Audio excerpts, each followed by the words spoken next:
Hello, everybody. This is Gary Yao. I'm here with Frank Lopez. Frank, how are you? I'm doing well, Gary. How are you? I'm good. Let's talk about the fires. It is a very sensitive topic, but this is something that we need to delve with. What do you think is going to be the impact of this situation that we are facing, still going on right now, about the Uh, wildfires in LA? Well, and that's such a complicated question. And by that, I mean, we could look at, what is that? What's the impact? This is a real estate program. Yes. So, so the question could be, how will that impact real estate in the, let's say, the first 6 months of 2025? Now that we've been through this tragedy, we could also talk about the impact on rentals. Okay. Let's talk Um, about rental then. How would that impact rents in LA? uh, well, well, we've already seen it. We've already seen that there's a lot of bad publicity on the news right now that there's rental property that literally doubled from 1 week to the next in Yes. price. And obviously, you have some people that are taking advantage of the fact that you've got a vacancy and you have an emergency situation where there are a lot of people. In this case, what was it? It was over 12,000 homes destroyed. 2,300 infrastructure like units got burned, Right, right. buildings. So, and not all of those are residential. Some of those were commercial, but yeah, I'm going to guess that the majority were residential, meaning that we've got a lot of people out there that are looking for home right now. And, so and we're seeing some rents that are literally doubling. And, Yeah. so that's coming into play. And unfortunately, there are consequences to that. I believe that you can't raise rents more than 10% during any sort of a um, uh, tragedy, any sort of a just situation like this, Yeah. um, and not be fined. And I couldn't tell you what the fine is, but I just know that there's already been a lot of news given to examples of property that's doubled in rent when the maximum it could be is 10%. Yeah. So, there's that. You've got a lot of people that are looking for homes. You've got a lot of people looking for, hotels just to stay in. Because they've lost everything. They literally have lost everything. Yeah. Um, So when it comes to rent, yeah, that's gonna affect. I think I read in an article by LA Times that it says that uh, they have found rental going up as high as 185% higher. That's more than double the prices. And yeah, the state say that the sheriff say that they try to monitor this, but there's only so much that they can do. When in order to control the fire, we require firefighters from Canada, from Arizona, even from Mexico to come here and help us control this fire. So this is going to be an effect that's going to take longer. Unfortunately, because of the lack of housing that we're facing right now, even for rentals at twice as much the rate, it is hard to come by as well. Do you think that because of this situation, we're going to find a lot of homeowners moving out of the state? That's one thing that we're hearing a lot of. Like this is going to cause the crash because now we don't have that many buyers or that much demand. yeah, Gary, that's a great question because we were already seeing, we've seen for even pre-COVID. Yeah. We've been seeing that there is a migration out of California Mhm. for a lot of reasons. Um, you know, Obviously, you can move to another state and buy something at half the price of what you would have sold your home here, and that alone is a pretty big incentive. Yeah. Um, so there's that. California does have a reputation for not being very business friendly. there's that. There's a number of reasons why we were already facing that. But the one thing that, I always, the one example that I always like to give um, is the Rose Parade. Is every single year as we're watching TV and the rest of the world is in bad weather, in snow, we have this free advertising for Southern California that's going out globally Hmm. that shows everybody that we it looks like we live in Disneyland.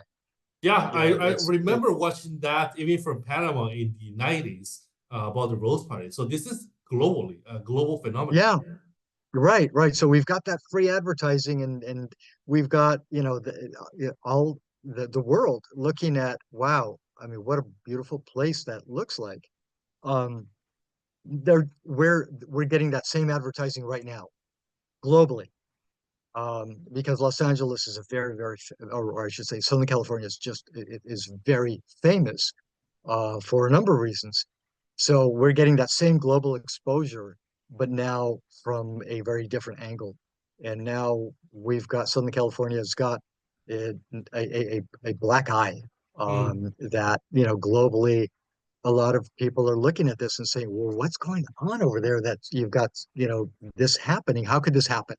Um, so the question now is, will all those people that could have moved here, not all, but will some of them rethink? Like maybe, you know, LA seemed to be Southern California seemed to be the place to go. I mean, you shared this yourself that on influencers. Talk about that, Gary, and the fact that that we have so many influencers here. Yeah, we have a lot of influencers here because they can record year round. Imagine trying to record anything in the Midwest or let's say in the East Coast where it's snowing. It's miserable out there. How can you go out there, let alone you by yourself try to record something? Try to find somebody else to interact with you outside in the snow. It's almost virtually impossible. But let me give me piggyback on that. Piggyback on that, where you said like, "Hey, we have a black guy." Yes, is that going to deter somebody from moving from another state or another country here? I will say no. And yes, why? And I want to add this wholeheartedly, not because I'm from here, mainly because I'm not from here. Look, California, we survived Uh, the dot-com a, bubble. a Yes. real quickly for our audience, for people that don't know this, Gary was born and raised in Panama. Yeah. That's why he's able to share the perspective he's going to share with us right now because he's lived in another country. So go on, Gary. Just I live wanted not to only throw in that other in. country, I live in the East Coast, in North Carolina, I live in New York, I live in the Midwest, I live in the South. So I live in different states and I came here and I moved out again and I moved back. And here's what I can tell you this. In California, Southern California, we survived the dot-com bubble. Why did I say the dot-com bubble here? Because here's where Silicon Valley is, well, in the Northern California, and then we have a lot of programmers who live in this area specifically who are connected to the technology industry, or in this case, well, internet industry. Second, we survived the 2008 crash. As you may know, a lot of people lost their house, a lot of people lost their livelihood, and we survived. We bounced back fun as well. Right, right, We right. survived What was COVID, known, right? right, Like we survived COVID, and those places that were hit the most were the metropolitan city. You think about metro, then nothing goes as high as New York City, Times Square. We have people like literally cramming up where it was empty, and people were saying this is going to be the end of big cities, the end of LA, because here's what we have the biggest economy. Remember that time where people were sorry were fighting to get paper towel, paper toilet paper, all this, only to find out that we are okay. It was just a panic. It was emotion, right? right, right. And actually, the COVID actually led to remote working, Yeah. and there was that the prediction that this, like you said, this could be the end of the big city because, why live in a congested Southern California area when you can move out to a urban area that has, and work anywhere. Yeah, in a rural area. And so we survived that. Let me tell you this though, because of COVID, the working out of home, like working remotely, wasn't something that was new. It was something that was happening. It's just that it was exacerbated during the pandemic.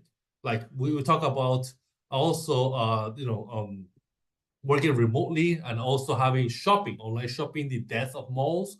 Malls were dying from the 2010s already. So it's not like COVID created it, it's something that accelerated it, right? But let me tell Right. this though, all those people who moved in the Midwest, not to say anything wrong about it, though, it is very rural. And those youngsters who went out there, they're actually moving back to the big cities because we are social animals. We want to be in a community. And those who move out are mainly those who already make their life. They have kids already, and their kids are living elsewhere. That's where you see the elderly moving to the Midwest because they have, their families is already there. So it's not like they are looking for a better place. They're looking for home. They're looking, and where's home? Is where you have your tribe per se, your family. And you're a youngster who had no family and you're looking for your tribe. What are the chances that you can find your tribe in a bigger pool or the small pond? That's what I want to end up Right. telling you. Mhm. Okay. So Gary, I guess what you're saying is we survived the .com, we survived the mortgage meltdown, we survived COVID. We will survive this. We will survive this, Frank. And if there's anything I wanted to share is that, yeah, this is the very daunting moments. My heart goes to those who are affected, but trust and believe we are going to be resilient and we will get through this together.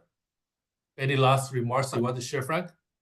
Yeah, just to add to, that we'll get through this together. My wife and I were at the Altadena YMCA this weekend, dropping off clothing and toiletries and by the way, there if you want to drop off anything that would be helpful, you could just Google you'll find plenty of places to drop off supplies. Salvation But the, Army, yeah, Goodwill, drop yeah, off so drop off you, locations yeah, too. you'll Yeah, yeah, but my point being that it was I just it was amazing the amount of people that were there, you know, Southern California neighbors helping neighbors at a time of need. It was just it was beautiful to see. yeah.